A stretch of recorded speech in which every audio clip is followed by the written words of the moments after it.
Good evening and welcome to another episode of Shop Talk down here at Page 3's Game Zone. I'm Nathan Varney. I'm Aaron Sawyers. Are you sure? Last time I checked. Okay, alright. Today we're going to be talking about Spider-Man and the X-Men #1, a new Marvel comic on sale Wednesday, December the 10th.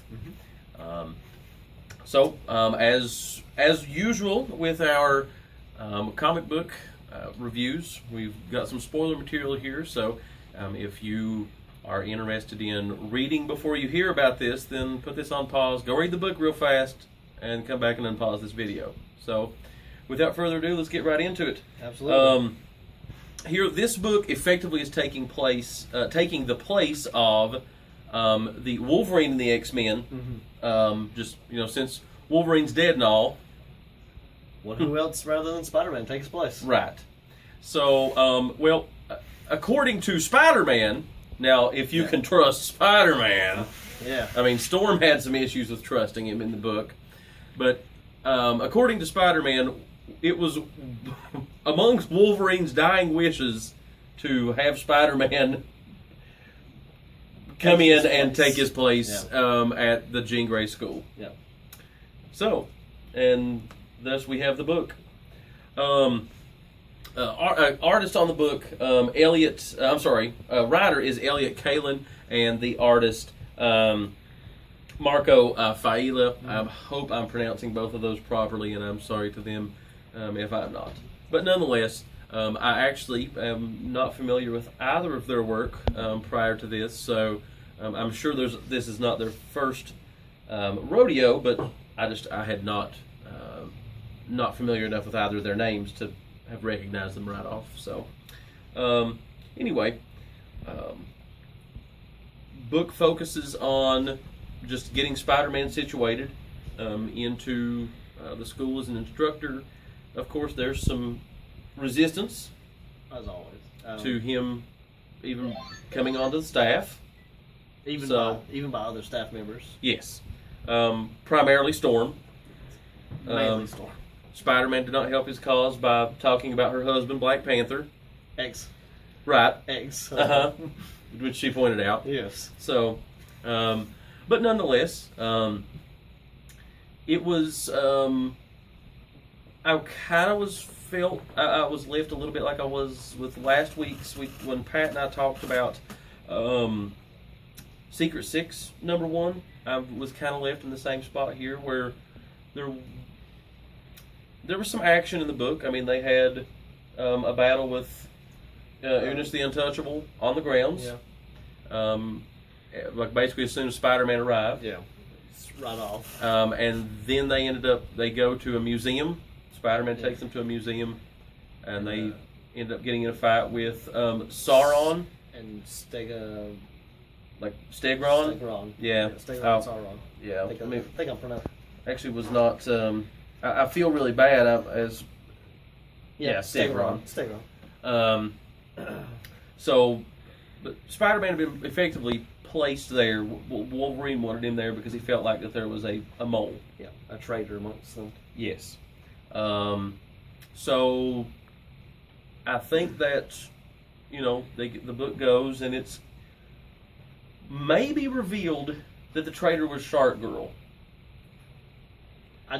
I don't know that I think it's not. But I think there's more to it than that. Yeah. There has to be more to it. The book leaves you with Shark Girl joining Sauron and Stegron as they are attempting to set up the new Savage Land in New York. Yeah. Yeah. On Staten Island, I think. Island. Thank you. There we go. Yeah. So I don't feel like that that this is it. No. If it is, it would be a little bit deflating, honestly. Yeah. No, I don't feel like she is necessarily the traitor. Right. Yeah. At all. Now I don't think they're even leading to that as much as she's rejoined this rebellion with Stegron and Sauron, but I don't feel she's necessarily the traitor. Yeah. I'm not. I know I've got several friends that are really keen on some of the students in the the school book, the previously Wolverine and the X-Men, now in this book. I'm Hellion. I like okay. Yeah. The other characters, Rockslide, I guess I'm okay with that, with him too. I've enjoyed some of the other books he's been in, but not really care for most of the rest of the characters of the children, the students. Yeah. But I like Sauron. Yeah. One of my I have always had an appreciation for him as a villain in the books that he's been in for the last, since I've been reading comics. So I was glad to see. At first it was like, Stegron, what? This kind of seems like a real letdown here.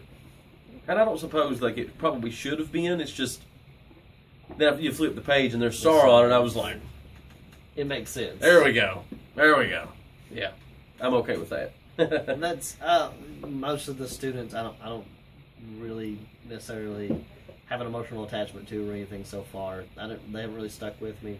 Ernest, she was kind of cool, but I mean that was about it. I mean they're all kind of teen punks. Yeah. I feel like they all have a very teenish, angsty attitude right now. Yeah. They may develop them later, but right now that's pretty much all I'm getting out of them. Yeah. So, but yeah, so it's the most intriguing thing for me was just how it is that Spider-Man will survive. I don't know, survive's not really the word I want to use. But mesh, like how he's actually going to jive here as part of the X-Men. Yeah. I mean, now, notoriously, Spider-Man has had team-ups with effectively the entire Marvel Universe throughout the course of history. They even mention the team-ups he's had with Phoenix and Iceman. Yes. Yeah. So, so I'm interested to see where they're going to go with that.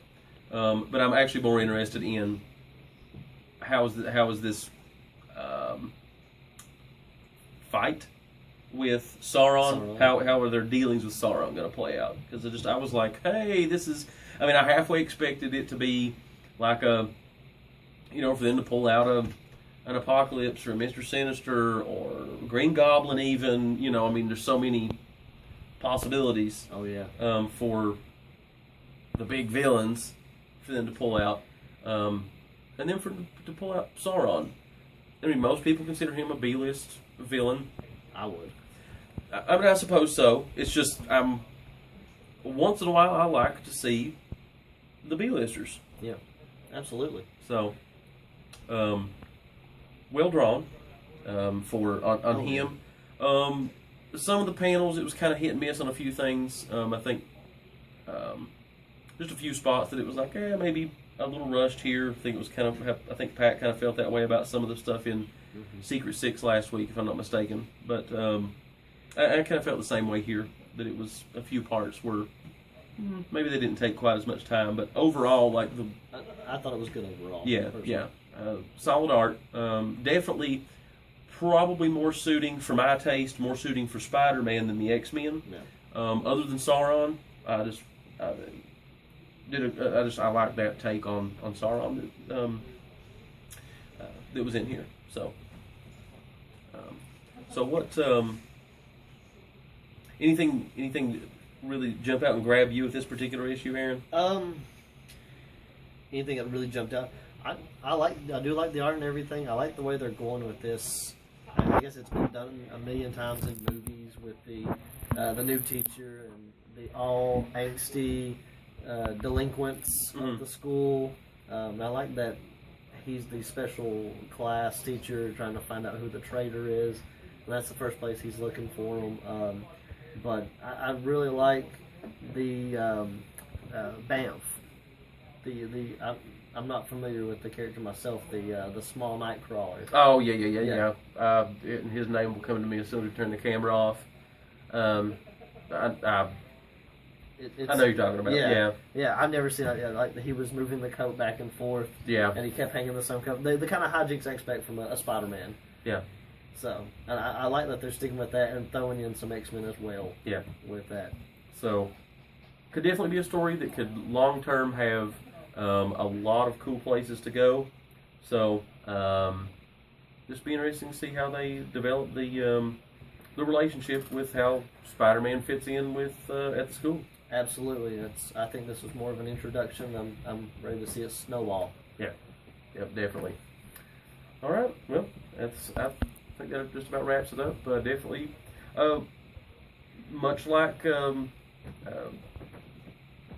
many other number ones, certainly a place to take a peek, at least give it a read, and check it out for yourself. Mm-hmm. I think issue 2, if you will be the tale. I don't want for us to sound like a broken record. It's just it's definitely a way to go. I mean, it wasn't a bad issue. No. It didn't knock your socks off, so to speak. It's just it's got you primed and ready to go for the rest of the story. Nothing extremely major exciting, but it wasn't bad at all. Right. Yep. All right.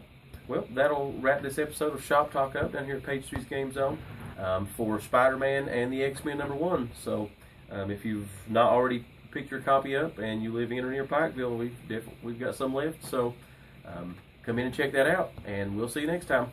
See ya.